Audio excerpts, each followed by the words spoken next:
स्वागत है सभी मित्रों का विज्ञान भैरव तंत्र पार्ट 3। और आज हम हैं 69वें दिन में। 69वां दिन है आज। और पेज नंबर है 55। भगवान कहते हैं, और यह सब वह अपनी माँ के सत्संग में सीखता है। संसार में यह उसका पहला संबंध है। इसलिए जब उसे अपने दुखों का पता चलेगा, अपने नर्क का बोध होगा, उलझनें घेरेंगी, तब उसे यह भी पता चलेगा कि इस सब में कहीं न कहीं उसकी माँ भी छिपी है। और पूरी संभावना यह है कि तुम अपनी माँ के प्रति शत्रुता अनुभव करो। यही कारण है कि सभी संस्कृतियां जोर देकर कहती हैं कि माँ की हत्या जघन्य पाप है। विचार में भी, स्वप्न में भी तुम माँ की हत्या नहीं कर सकते। मैं यह नहीं कह रहा हूं कि तुम अपनी माँ की हत्या करो। मैं केवल यह कह रहा हूं कि तुम्हारे स्वप्न तक झूठे हैं। वे प्रतीकात्मक भर हैं, सच्चे नहीं हैं। तुम इतने झूठे हो कि तुम सच्चा स्वप्न भी नहीं देख सकते हो। ये दो तुम्हारे झूठे चेहरे हैं। एक चेहरा तुम्हारे जागरण में होता है, और दूसरा तुम्हारी नींद में। इन दो झूठे चेहरों के बीच एक छोटा सा द्वार है, एक छोटा सा अंतराल है। इस अंतराल में तुम्हें अपने मौलिक चेहरे की झलक मिल सकती है। उस मौलिक चेहरे की जो तब था जब तुम माँ से नहीं संबंधित हुए थे, और माँ के जरिए समाज से नहीं जुड़े थे। जब तुम अपने साथ अकेले थे, जब तुम थे, तुम यह वह नहीं थे। जब कोई विभाजन नहीं था, केवल सत्य था, कुछ असत्य नहीं था। इन दो व्यवस्थाओं के बीच तुम्हें अपने उस सच्चे चेहरे की झलक मिल सकती है। साधारणतः हम अपने सपनों की चिंता नहीं लेते हैं।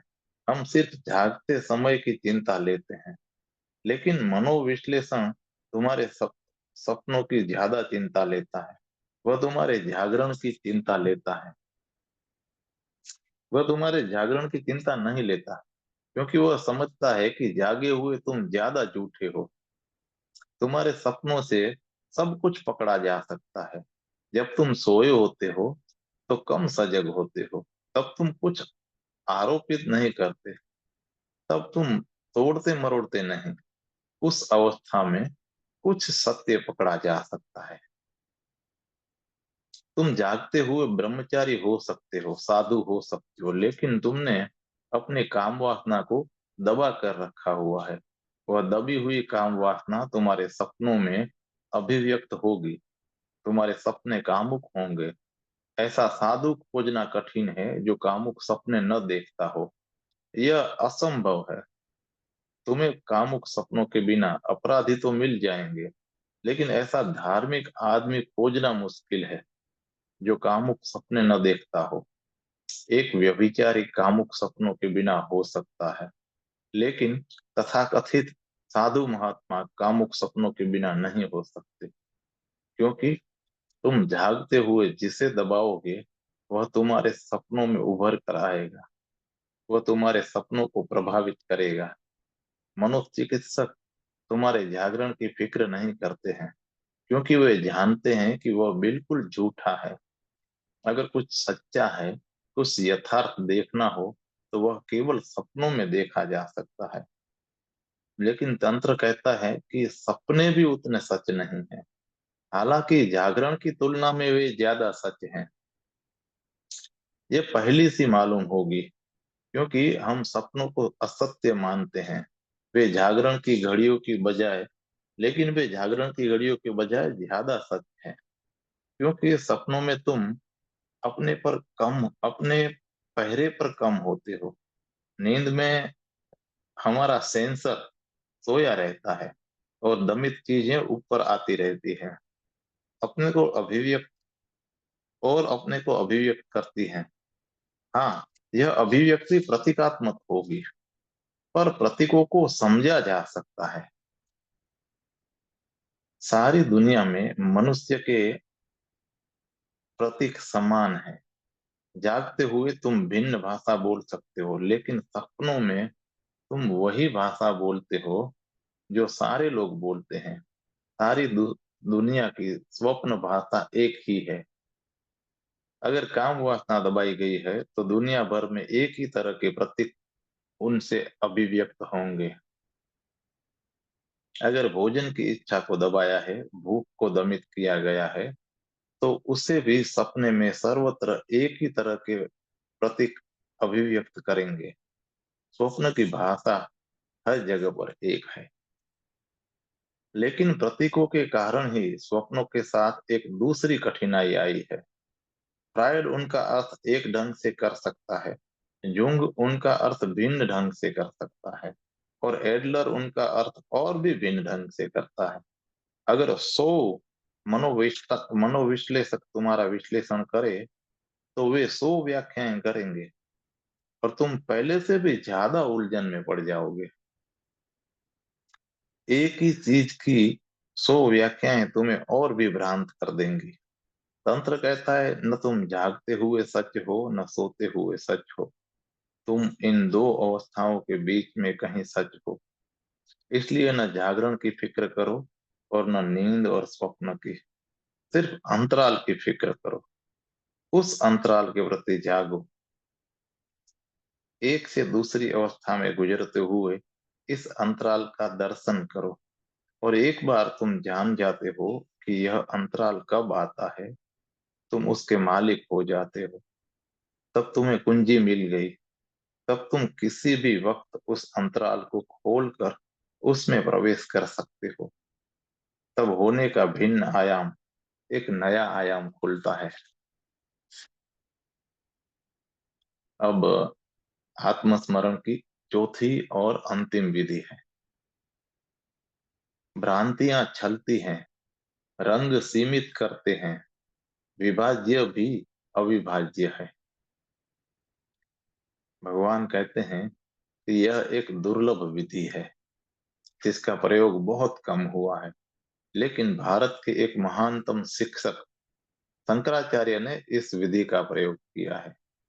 शंकर ने तो अपना पूरा दर्शन ही इस विधि के आधार पर खड़ा किया है। तुम उनके माया के दर्शन को जानते हो। शंकर कहते हैं कि सब कुछ माया है।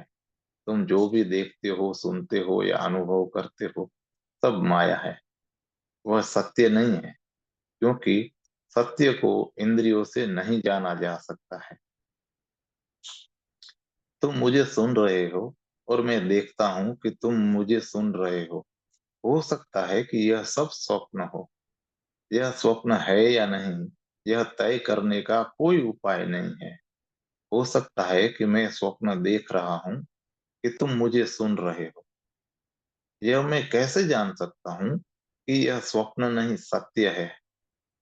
कोई उपाय नहीं है। चांगत्सु के बारे में कहा जाता है कि एक रात उसने सपना देखा कि वह तितली हो गया है। सुबह जागने पर वह बहुत दुखी था, और वह दुखी होने वाला व्यक्ति नहीं था। लोगों ने कभी उसे दुखी नहीं देखा था। उसके शिष्य इकट्ठे हुए और उन्होंने पूछा कि गुरुदेव, आप इतने दुखी क्यों हैं? चांगत्सु ने बताया कि एक सपने के कारण मैं दुखी हूँ। उसके शिष्यों ने कहा कि हैरानी की बात है कि आप स्वप्न के कारण दुखी हैं। आपने तो हमें सदा यही सिखाया है कि यदि सारा संसार भी दुख देने आए तो दुखी मत होना, और एक सपने के कारण आप दुखी हैं। ये आप क्या कह रहे हैं? जागस्तु ने कहा कि यह सपना है ही ऐसा कि इसमें बहुत उलझन में पड़ गया हूँ, और इसलिए दुखी हूँ। मैंने देखा कि मैं तितली हो गया हूँ। शिष्य ने पूछा कि इसमें हैरानी की बात क्या है?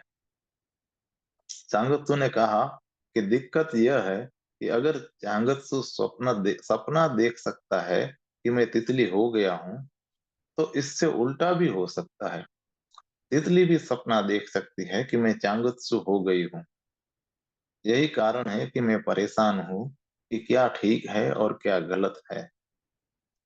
क्या चांगत्सु ने सपना देखा था कि वह तितली हो गया है, या कि तितली सोने चली गई और उसने सपना देखा और वह चांगत्सु हो गई है? अगर एक बात हो सकती है तो दूसरी भी हो सकती है। और कहा जाता है कि चांगत्सु को जीवन भर इस पहेली का हल न मिला और वह सदा उसके साथ रही। यह कैसे तय हो कि मैं जो अभी तुमसे बात कर रहा हूं वह स्वप्न में नहीं कर रहा हूं? यह कैसे तय हो कि तुम स्वप्न नहीं देख रहे हो कि मैं बोल रहा हूं? इंद्रियों से कोई निर्णय संभव नहीं है, क्योंकि स्वप्न देखते हुए स्वप्न यथार्थ मालूम पड़ता है, उतना ही यथार्थ जितना कुछ भी दूसरा यथार्थ मालूम पड़ता है। जब तुम अपना स्वप्न देखते हो तो तुम वह सदा सच्चा मानते हो, तुम्हें वह सच्चा मालूम पड़ता है। और जब अपने को सच की तरह देखा जा सकता है तो क्यों सच को सपने की तरह नहीं देखा जा सकता है?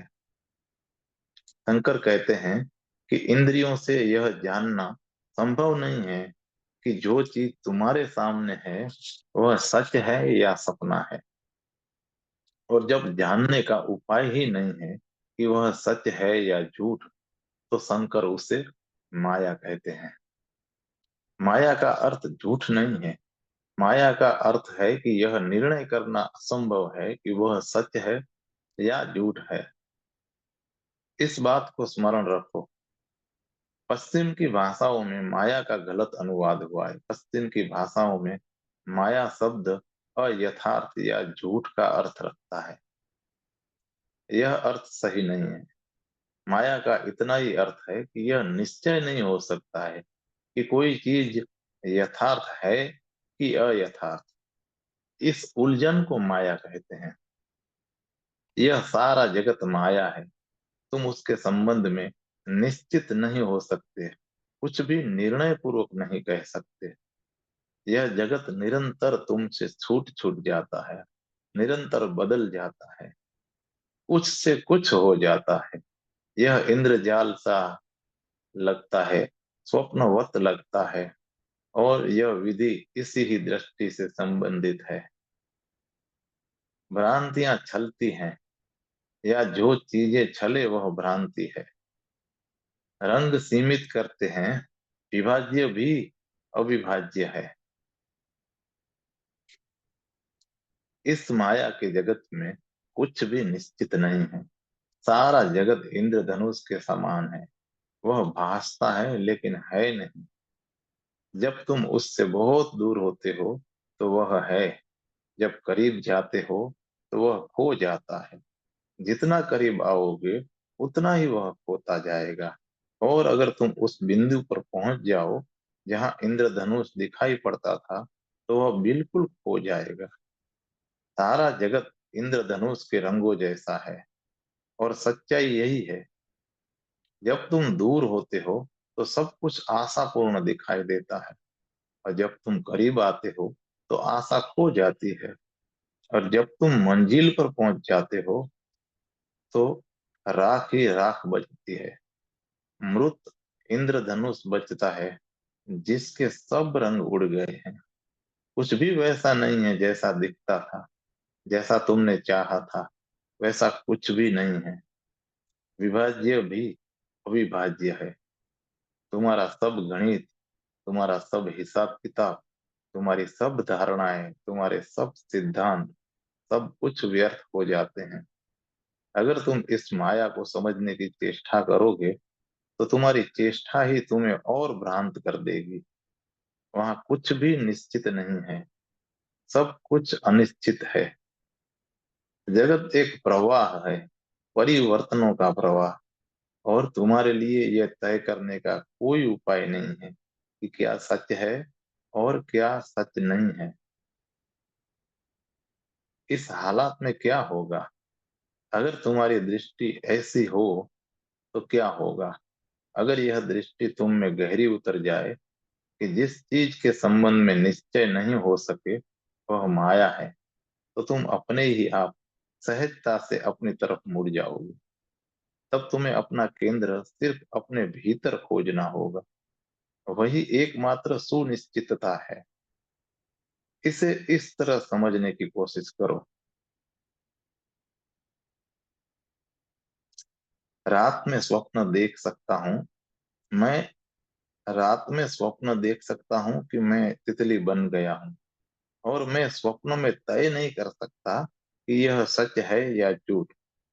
और अगली सुबह चांगसू की तरह उलझन में पड़ सकता हूँ कि अब कहीं तितली ही स्वप्ना तो नहीं देख रही है कि वह चांगत्सु हो गई है।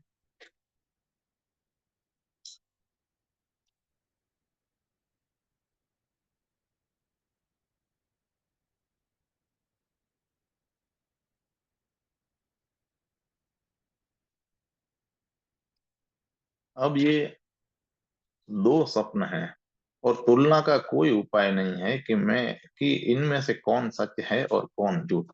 लेकिन चांगत्सु एक और चीज है जिसे चूक रहा है। वह है स्वप्न देखने वाला। वह केवल स्वप्नों की सोच रहा है और उनकी तुलना कर रहा है, और स्वप्न देखने वाले को चूक रहा है। वह उससे चूक रहा है जो स्वप्न देखता है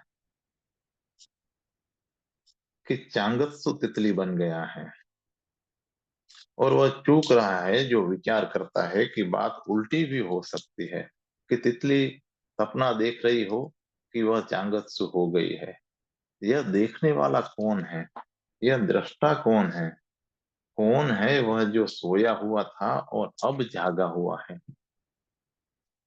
तुम मेरे लिए असत्य हो सकते हो, तुम मेरे लिए स्वप्न भी हो सकते हो, लेकिन मैं अपने लिए स्वप्न नहीं हो सकता। क्योंकि स्वप्न के होने के लिए क्योंकि स्वप्न के होने के लिए भी एक सच्चे स्वप्न देखने वाले की जरूरत है। झूठे स्वप्न के लिए भी सच्चे स्वप्नदर्शी की जरूरत है। स्वप्न भी स्वप्नदर्शी के बिना नहीं हो सकता है। तो स्वप्न को छोड़ो। यह विधि कहती है कि स्वप्न को भूल जाओ। सारा जगत माया है, पर तुम माया नहीं हो। तुम जगत के पीछे मत भागो, क्योंकि वहां सुनिश्चित होने की कोई संभावना नहीं है कि क्या सत्य है, क्या असत्य है। और अब तो वैज्ञानिक भी यह बात सिद्ध कर रहे हैं। पिछले 300 वर्षों से विज्ञान विज्ञान पिछले 300 वर्षों तक विज्ञान सुनिश्चित था, और शंकर एक दार्शनिक, एक कवि मालूम पड़ते थे। 3 सदियों तक विज्ञान असंदिग्ध था, सुनिश्चित था। लेकिन पिछले 2 दशकों में विज्ञान का निश्चय अनिश्चय में बदल गया है। अब बड़े से बड़े वैज्ञानिक कहते हैं कि कुछ भी निश्चित नहीं है, और पदार्थ के साथ हम कभी निश्चित नहीं हो सकते। सब कुछ अब संदिग्ध हो गया है। सब कुछ प्रवाहमान, बदलता हुआ मालूम पड़ता है। बाहरी रूप रंग ही निश्चित मालूम पड़ता है, लेकिन जैसे जैसे तुम उसमें गहरे जाते हो, सब अनिश्चित होता जाता है। सब धुंधला धुंधला हो जाता है। शंकर कहते हैं, और तंत्र ने भी सदा कहा है कि जगत माया है। शंकर के जन्म के पहले भी तंत्र इस विधि का उपयोग करता था कि जगत माया है, उसे स्वप्नवत समझो। और अगर तुमने इससे माया समझा, और यदि तुमने जरा भी ध्यान दिया, तो तुम जानोगे कि यह माया ही है। और तुम्हारी चेतना का पूरा तीर भीतर की ओर मुड़ जाएगा, क्योंकि तुम्हारी सत्य को जानने की अभिक्षा प्रगाढ़ हो गई है। अगर सारा जगत अयथार्थ है, असत्य है, तो उसमें कोई आश्रय नहीं मिल सकता है। तब तुम छायाओं के पीछे भाग रहे हो, अपने समय, शक्ति और जीवन का अपव्यय कर रहे हो। अब भीतर की तरफ चलो, क्योंकि एक बात तो निश्चित है कि मैं हूं। यदि सारा जगत भी माया है, तो भी एक चीज निश्चित है, कि कोई है जो जानता है कि यह माया है। ज्ञान भ्रांत हो सकता है, ज्ञेय भ्रांत हो सकता है, लेकिन ज्ञाता भ्रांत नहीं हो सकता। यही एकमात्र निश्चय है। यही एकमात्र चट्टान है जिस पर तुम खड़े रह सकते हो।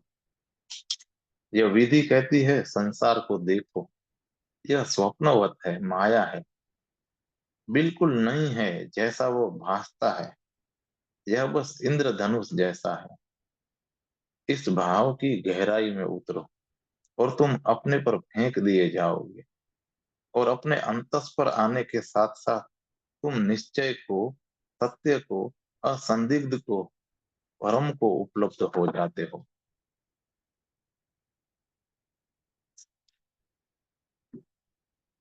विज्ञान कभी परम तक नहीं पहुंच सकता है, वह सदा सापेक्ष रहेगा। सिर्फ धर्म परम को उपलब्ध हो सकता है, क्योंकि धर्म स्वप्न को नहीं, स्वप्नदर्शी को खोजता है। वह दृश्य को नहीं, दृष्टा को खोजता है। धर्म उसे खोजता है जो चिन्मय है। आज इतना ही।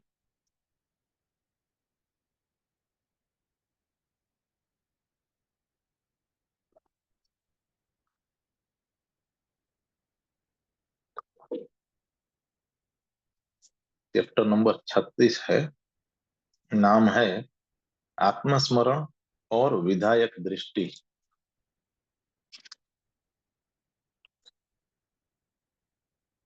कुछ प्रश्न है जिसका सार इस प्रकार से है।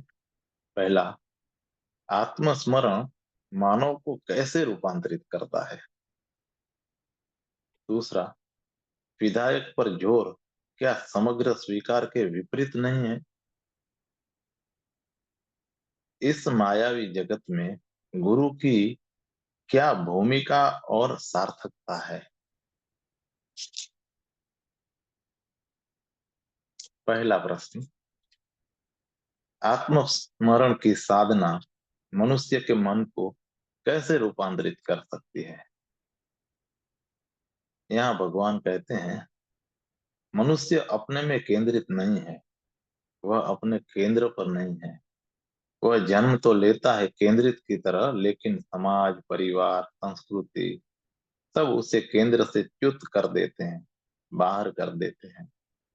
वे यह काम जाने अनजाने बहुत तरकीब से करते हैं, और इस तरह हर एक आदमी केंद्र से च्युत हो जाता है, भटक जाता है। इसके कारण इसके कारण है, और वे कारण मनुष्य के जीवन संघर्ष से संबंधित है। बच्चा जब जन्म लेता है तो उसे एक अनुशासन देना पड़ता है। उसे स्वतंत्र नहीं छेड़ छोड़ा जा सकता है। अगर उससे पूरी स्वतंत्रता दे दी जाए तो वह स्व केंद्रित हो जाएगा, प्रामाणिक होगा, और तब आत्मस्मरण साधने की जरूरत नहीं होगी, क्योंकि वह कभी केंद्र से च्युत नहीं होगा। वह केंद्रित होगा, आत्मस्थित होगा। लेकिन यह अब तक संभव नहीं हुआ, इसलिए ध्यान की जरूरत होती है। ध्यान एक औषधि है। समाज रोग निर्मित करता है और फिर रोग का इलाज करना पड़ता है। धर्म औषधि है। अगर सचमुच अगर सचमुच एक मानव समाज विकसित हो जो स्वतंत्रता पर आधारित हो, तो धर्म की कोई जरूरत नहीं है। लेकिन क्योंकि हम बीमार हैं, हमें औषधि की जरूरत पड़ती है, और क्योंकि हम केंद्र से च्युत हैं, हमारे लिए केंद्रित होने के उपाय जरूरी हो जाते हैं। अगर किसी दिन धरती पर एक स्वस्थ समाज, आंतरिक स्वास्थ्य की दृष्टि से स्वस्थ समाज बनाना संभव हो जाए, तो धर्म नहीं रहेगा। लेकिन ऐसा समाज बनाना कठिन मालूम पड़ता है। बच्चों को अनुशासन देना जरूरी है, लेकिन जब तुम बच्चे को अनुशासित करते हो तो क्या करते हो? तुम उस पर कुछ भी थोपते हो जो उसके अनुकूल नहीं है, जो उसके लिए स्वाभाविक नहीं है। तुम उससे कुछ ऐसी मांग करते हो जिसे वह सहज भाव से कभी नहीं पूरा कर सकेगा। फिर तुम उसे दंडित करोगे, उसकी सराहना करोगे, उसे रिश्वत दोगे, तुम उसे सामाजिक बनाने के लिए सब कुछ करोगे। तुम उसे उससे उसके प्राकृतिक जीवन से च्युत कर दोगे। तुम उसके चित्त में एक नया केंद्र निर्मित कर दोगे जो वहां कभी था ही नहीं। और यह केंद्र बढ़ेगा, बड़ा होगा, और प्राकृतिक केंद्र विस्मृत हो जाएगा, वह अचेतन में दब जाएगा। तुम्हारा प्राकृतिक केंद्र अचेतन में अंधकार में दब जाएगा और तुम्हारा अप्राकृतिक केंद्र तुम्हारा चेतन बन जाएगा। वास्तव में अचेतन और चेतन के बीच कोई विभाजन नहीं है। विभाजन निर्मित किया गया है। तुम अखंड चेतना हो। यह विभाजन हो गया है क्योंकि तुम्हारा अपना केंद्र किसी अंधेरे तलगर में दब गया है। तुम अभी अपने केंद्र के संपर्क में नहीं हो। तुम्हें भी उस तुम्हें भी उससे संपर्क करने की स्वीकृति नहीं है। तुम खुद भूल गए हो कि मेरा कोई केंद्र भी है, और तुम वैसे जीते हो जैसे समाज ने, संस्कृति ने, परिवार ने तुम्हें जीना सिखा दिया है। तुम एक झूठा जीवन जीते हो। इस झूठे जीवन के लिए एक झूठे केंद्र की जरूरत होती है, और तुम्हारा अहंकार वही झूठा केंद्र है। तुम्हारा चेतन मन वही झूठा केंद्र है। यही कारण है, तुम कुछ भी करो, तुम आनंदित नहीं हो सकते। आनंदित होने के लिए सच्चा केंद्र चाहिए। सच्चा केंद्र ही विस्फोट को उपलब्ध हो सकता है। झूठा केंद्र तो धूप छाया का खेल भर है। तुम इससे मन को बहला सकते हो, तुम इससे आशा बांध सकते हो, लेकिन अंततः इससे निराशा के अतिरिक्त और कुछ भी हाथ में नहीं आता। झूठे केंद्र के साथ यही होता है। एक ढंग से सब कुछ तुम्हें स्वयं न होने के लिए बाध्य कर रहा है, और सिर्फ इतना कहकर इसे नहीं बदला जा सकता है कि यह गलत है, क्योंकि समाज की अपनी जरूरतें हैं। एक बच्चा जब जन्म लेता है तो वह ठीक एक पशु की भांति होता है, सहज, केंद्रित, आधारित, लेकिन बिल्कुल स्वतंत्र। वह किसी संगठन का अंग नहीं बन सकता है। वह अभी उपद्रवी है। उसे दबाना, धमकाना होगा, उसे प्रशिक्षित करना होगा, उसे संस्कारित करना होगा, उसे बदलना होगा, और इस प्रयत्न में उसे उसके केंद्र से हटाना जरूरी होगा। हम परिधि पर जीते हैं, और हम उतना ही जीते हैं जितना जीने की समाज हमें इजाजत देता है। हमारी स्वतंत्रता भी झूठी है, क्योंकि ये खेल के नियम, सामाजिक खेल के नियम तुम में इतनी गहरी जड़ जमाए हैं कि तुम्हें ऐसा लग सकता है कि तुम चुनाव कर रहे हो, लेकिन दरअसल तुम चुनाव नहीं कर रहे हो। यह चुनाव तुम्हारे संस्कारित मन से आता है, और यह बिल्कुल यांत्रिक ढंग से चलता है। मुझे एक व्यक्ति का स्मरण आता है जिसने अपने जीवन में 8 स्त्रियों से विवाह किया। पहले उसने एक स्त्री से विवाह किया और उसे तलाक दे दिया। फिर उसने बहुत बहुत सोच समझ कर, बहुत सजगता से देख सुनकर दूसरी स्त्री से विवाह किया। उसने सब बातें हिसाब लगाया कि पुराने फंदे में फिर न पड़े, और वह सोचता था कि नई स्त्री पहली स्त्री से बिल्कुल भिन्न होगी। लेकिन कुछ ही दिनों के अंदर, अभी जबकि हनीमून के दिन भी नहीं बीते थे, नई स्त्री पुरानी स्त्री, पहली स्त्री जैसा ही व्यवहार करने लगी, और 6 महीनों के भीतर यह विवाह भी खत्म हो गया। फिर उसने तीसरी स्त्री से विवाह किया, और इस बार उसने और भी अधिक सावधानी बरती, लेकिन फिर वही बात हुई। फिर उसने 8 विवाह किए, और हर बार स्त्री वही की वही निकली जैसी पहली थी। अब यहाँ क्या हुआ? चुनाव तो वह बहुत बहुत सावधानी से, बहुत सोच विचार कर करता था। फिर क्या होता था? जो चुनाव करने वाला था वह मूर्छित था, वह बेहोश था। वह चुनाव करने वाले को नहीं बदल सका। चुनाव करने वाला सदा वही का वही रहा, इसलिए चुनाव वही करता रहा था। और चुनाव करने वाला सदा बेहोशी में ही काम करता है।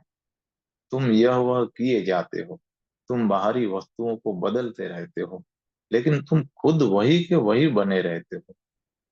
तुम केंद्र से च्युत रहते हो, विच्छिन्न रहते हो। फलतः तुम जो भी करते हो वह बाहर से भिन्न दिखाई पड़ने पर भी वह वही का वही रहता है। नतीजे सदा वही के वही आते हैं, परिणाम सदा वही के वही आते हैं। जब तुम्हें लगता है कि मैं स्वतंत्र हूँ और मैं खुद चुनाव करता हूँ, तब भी तुम स्वतंत्र नहीं हो और चुनाव भी नहीं कर रहे हो। चुनाव भी एक यांत्रिक चीज है। वैज्ञानिक, खासकर जीव वैज्ञानिक कहते हैं कि मनुष्य के मन पर छाप पड़ जाती है और बहुत कम उम्र में यह छाप पड़ जाती है। जीवन के आरंभिक 2-3 वर्ष का समय ही वह समय है जब चीजें मन में गहरी बैठ जाती है। फिर तुम वही की वही चीजें किए जाते हो, यांत्रिक ढंग से उन्हें दोहराए चले जाते हो। फिर तुम एक दुष्चक्र में घूमते रहते हो। बच्चे को केंद्र से च्युत होने के लिए मजबूर किया जाता है, उसे अनुशासित किया जाता है, उसे आज्ञाकारी बनाया जाता है। और यही कारण है कि हम आज्ञा पालन को इतना मूल्य देते हैं। और आज्ञा पालन व्यक्ति को नष्ट कर देता है, क्योंकि आज्ञा पालन का अर्थ है कि तुम केंद्र न रहे, दूसरा केंद्र है और तुम्हें उसका अनुकरण करना है। जीने के लिए शिक्षा जरूरी है, लेकिन हम इस जीने की जरूरत को सबको झुकाने का बहाना बना लेते हैं। हम सबको बाध्य करते हैं कि आज्ञा के अनुसार चले। इसका क्या अर्थ है? किसकी आज्ञा के अनुसार चले? सदा किसी दूसरे की, माता की, पिता की। सदा कोई दूसरा है जिसकी आज्ञा माननी है। लेकिन आज्ञा पालन पर इतना जोर क्यों दिया जाता है? क्योंकि तुम्हारे पिता को भी बचपन में आज्ञा पालन के लिए मजबूर किया था। वैसे ही तुम्हारी माँ को भी जब वो बच्ची थी, आज्ञा पालन के लिए मजबूर किया गया था। उन्हें अपने अपने केंद्रों से हटाया दिया गया था। अब वे लोग वही कर रहे हैं। वे लोग वही अपने बच्चों के साथ भी कर रहे हैं और ये बच्चे भी वही दोहराएंगे। ऐसे यह दुष्ट चक्र चलता रहता है। स्वतंत्रता की हत्या हो जाती है और स्वतंत्रता के साथ साथ तुम अपना केंद्र भी खो देते हो। ऐसा नहीं है कि केंद्र नष्ट हो जाता है या मिट जाता है। तुम जब तक जीवित हो, वह नष्ट नहीं हो सकता है। अच्छा होता कि ये नष्ट हो जाता, तब तुम अपने साथ ज्यादा चैन में होते। अगर तुम समग्रतः झूठे हो जाते, तो तुम्हारे भीतर सच्चा केंद्र ही नहीं बचा रहता, तो तुम बड़े चैन में होते। तब कोई द्वंद नहीं होता, कोई चिंता नहीं रहती, कोई संघर्ष नहीं रहता। द्वंद तो इसीलिए पैदा होता है क्योंकि असली हमेशा जीवित रहता है। केंद्र पर तो वही रहता है, लेकिन परिधि पर झूठा केंद्र खड़ा हो जाता है और तब इन दो केंद्रों के बीच सतत संघर्ष, सतत चिंता, सतत तनाव निर्मित होता रहता है। इसे अब बदलना होगा और इसे बदलने का एक ही उपाय है कि झूठे केंद्र को विदा किया जाए और सच्चे केंद्र को उसकी जगह दी जाए। तुम्हें फिर से अपने केंद्र में, अपने होने में प्रतिष्ठित किया जाए, अन्यथा तुम सदा दुख में रहोगे। झूठे केंद्र को विदा किया जा सकता है, लेकिन सच्चे केंद्र को तुम्हारे मरने के पहले नहीं विदा किया जा सकता है। तुम जब तक जीवित हो, सच्चा केंद्र रहेगा। समाज एक ही काम कर सकता है, वह सत्य केंद्र को नीचे दबा दे सकता है और एक ऐसा अवरोध निर्मित कर सकता है कि तुम्हें भी उस केंद्र का बोध न रहे। क्या तुम्हें अपने जीवन का ऐसा कोई भी क्षण स्मरण है जब तुम सहज और स्वाभाविक थे, जब तुम क्षण में जीते थे, जब तुम अपना जीवन जीते थे, जब तुम किसी का अनुगमन नहीं करते थे? मैं एक ऐसे कवि का संस्मरण पढ़ रहा था। उसके पिता की मृत्यु हो गई थी और शव को ताबूत में रख दिया गया था। वह कवि रो रहा था, शोक मना रहा था कि अचानक उसने उठकर अपने मृत पिता के सिर को चूमा और कहा कि अब जबकि आप मृत है, मैं यह कर सकता हूँ। मैं सदा ही आपको सिर सिर पर चूमना चाहता था, लेकिन आपके जीते जी यह असंभव था। मैं आपसे इतना डरता था। तुम सिर्फ मृत पिता को चूम सकते हो, और यदि कोई जीवित पिता चूमने भी दे तो वह चुंबन झूठा होगा, वह सहज नहीं हो सकता है। एक युवा बेटा अपनी माँ को भी सहजता से नहीं चूम सकता है, क्योंकि वह सदा काम वासना का भय अनुभव करता है। तुम्हारे शरीर स्पर्श नहीं करने चाहिए, माँ के साथ भी। इस तरह से सब कुछ झूठा हो जाता है। हर चीज में भय है और आडंबर है। कहीं स्वतंत्रता नहीं है, कहीं सहजता नहीं है। और जो केंद्र सच्चा है वह तभी सक्रिय हो सकता है जब तुम सहज और स्वतंत्र हो। अब तुम इस प्रश्न के प्रति मेरी दृष्टि को समझ सकते हो। आत्मस्मरण की साधना मनुष्य के मन को कैसे रूपांतरित कर सकती है। भगवान कहते हैं, यह साधना तुम्हें फिर से अपने में प्रतिष्ठित कर देगी। यह तुम्हें तुम्हारे केंद्र में फिर से प्रतिष्ठित कर देगी। आत्मस्मरण के द्वारा तुम अपने अतिरिक्त सब कुछ भूल जाते हो। जो तुम्हारे चारों ओर विक्षिप्त संसार से जो तुम्हारे चारों ओर विक्षिप्त संसार है, जो तुम्हारा परिवार है, नाते रिश्ते हैं, तुम सबको भूल जाते हो। तुम्हें सिर्फ यह स्मरण रहता है कि मैं हूँ। यह स्मरण तुम्हें समाज से नहीं मिलता है। यह आत्मस्मरण तुम्हें उस सब से अलग कर देगा जो परी की गत है। और अगर तुम यह स्मरण रख सके तो तुम स्वयं पर लौट आओगे, अपने केंद्र पर प्रतिष्ठित हो जाओगे। अब अहंकार मात्र परिधि पर रहेगा और तुम उसका निरीक्षण भी कर सकोगे। और जब तुम अपने अहंकार को झूठे केंद्र का झूठे केंद्र को देख लोगे तो फिर तुम कभी झूठे नहीं रहोगे। तुम्हें इस झूठे केंद्र की जरूरत पड़ सकती है, क्योंकि तुम्हें ऐसे समाज में रहना है जो झूठा है। अब तुम इसका उपयोग तो कर सकोगे, लेकिन तुम इससे तादात्म्य नहीं करोगे। अब यह केंद्र मात्र एक उपकरण होगा। तुम खुद अपने असली केंद्र पर जियोगे। तुम अब झूठे केंद्र का उपयोग सामाजिक सुविधा के लिए करोगे, लेकिन तुम उससे उससे एकात्म नहीं करोगे। अब तुम जानते हो कि मैं सहज और स्वतंत्र हो सकता हूँ। आत्मस्मरण तुम्हें रूपांतरित करता है, क्योंकि वह तुम्हें फिर से स्वयं होने का अवसर देता है। और स्वयं होना आत्यंतिक है, स्वयं होना परम है। समस्त संभावनाओं का, समस्त अंतर्निहित क्षमताओं का शिखर है परमात्मा। या तुम उसे जो भी नाम देना चाहो दे सकते हो। परमात्मा कहीं अतीत में नहीं है, वह तुम्हारा भविष्य है। तुमने बहुत बार लोगों को कहते सुना होगा कि परमात्मा पिता है, लेकिन ज्यादा अर्थपूर्ण यह कहना होगा कि परमात्मा तुम्हारा पिता नहीं, पुत्र है। क्योंकि वह तुमसे आने वाला है, वह तुम्हारा विकास होगा। मैं कहूंगा कि परमात्मा पुत्र है, क्योंकि पिता अतीत में है और पुत्र भविष्य में है। तुम परमात्मा हो सकते हो। परमात्मा तुमसे जन्म ले सकता है। और अगर तुम प्रामाणिक रूप से स्वयं हो तो तुमने बुनियादी कदम उठा लिया है। तुम भगवत्ता की तरफ बढ़ रहे हो।